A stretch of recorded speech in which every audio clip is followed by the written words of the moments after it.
Sa isang matagumpay na operasyon ay isinagawa ng mga operatiba ng Iloilo City Police Station 9, nasabat ang hinihinalang shabu na nagkakahalaga ng tinatayang 102,000 pesos sa Barangay Cubay, Haro, Iloilo City, nito lamang ikawalo ng Pebrero taong kasalukuyan. Ayon kay Police Captain Jimel C. Acuesta, OIC ng Iloilo City Police Station 9, ang arestadong suspect ay isang 55 taong gulang na lalaki na itala bilang street-level individual at residente ng nasabing syudad.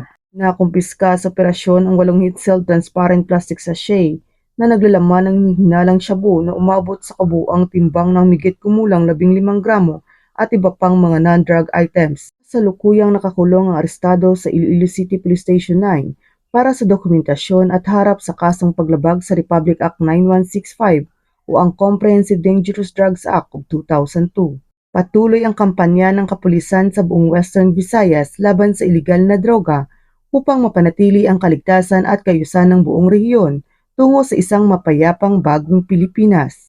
Mula dito sa Police Regional Office 6, ako ang inyong Police News Network Correspondent, Patrolwoman Charmaine Balunsat, alagad ng batas tagataguyod ng Balitang Pulis.